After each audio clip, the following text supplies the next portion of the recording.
Hi all, welcome to electrical edu zone.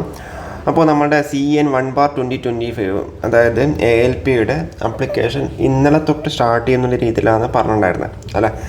അപ്പോൾ ഇന്നലെ തൊട്ട് സ്റ്റാർട്ട് ചെയ്തിട്ടുണ്ടായിരുന്നില്ല. അപ്പോൾ നമ്മുടെ ബംഗളൂരു RRB ബംഗളൂരുടെ ഒഫീഷ്യൽ സൈറ്റിൽ വന്ന ഒരു ഇൻഡിക്കേറ്റീവ് നോട്ടീസാണ്.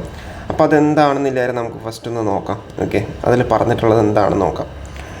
അപ്പോൾ നമ്മൾ കഴിഞ്ഞ ഒരു ഇത് പ്രകാരം 10-ാം തീയതി സ്റ്റാർട്ട് ചെയ്യുന്നുള്ള രീതിയിലാണ് പറഞ്ഞിട്ടുണ്ടായിരുന്നത് അല്ലേ. ആപ്ലിക്കേഷൻ 10-ാം തീയതി സ്റ്റാർട്ട് ചെയ്യുന്ന രീതിയിലാണ് പറഞ്ഞിരിക്കുന്നത്. അപ്പോൾ അവർ അവിടെ എന്താ ചെറിയൊരു ചേഞ്ച് വരുത്തിയിട്ടുണ്ട്.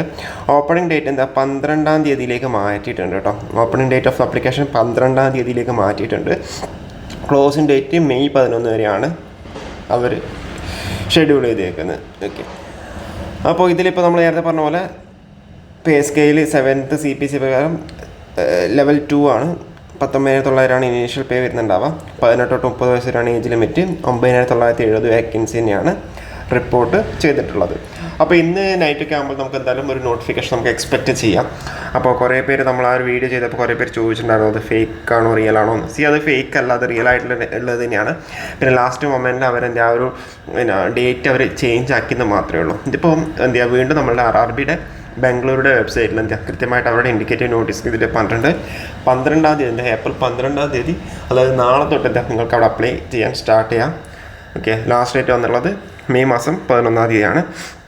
അപ്പോൾ ഇതിലിപ്പം എല്ലാ പാർട്ടിസിപ്പേറ്റ് ചെയ്യുന്ന RRBസിൻ്റെയൊക്കെ പേരൊക്കെ അവിടെ കൊടുത്തിട്ടുണ്ട്. ഓക്കെ, അപ്പോൾ അത് കൂടാണ്ട് നിങ്ങൾ ശ്രദ്ധിക്കേണ്ട കാര്യം എന്ന് വെച്ചാൽ നമ്മൾ ആധാർ കാർഡ് എന്താ നിങ്ങൾ ലിങ്ക് ചെയ്തിട്ടില്ല. അതിനിപ്പം പുതിയതായിട്ട് ഇപ്പം അപ്ലൈ ചെയ്യുന്നവരൊക്കെ ആണെങ്കിൽ RRB അക്കൗണ്ടിൻ്റെ ആധാർ കാർഡ് വഴി ആധാർ നമ്പർ വെച്ചിട്ട് തന്നെ ലോഗിൻ ചെയ്യാൻ വേണ്ടി ശ്രമിക്കാം. ഓക്കെ, അപ്പോൾ അത് കൃത്യമായിട്ടുണ്ട്. നമുക്കത് വൺസ് അതിൻ്റെ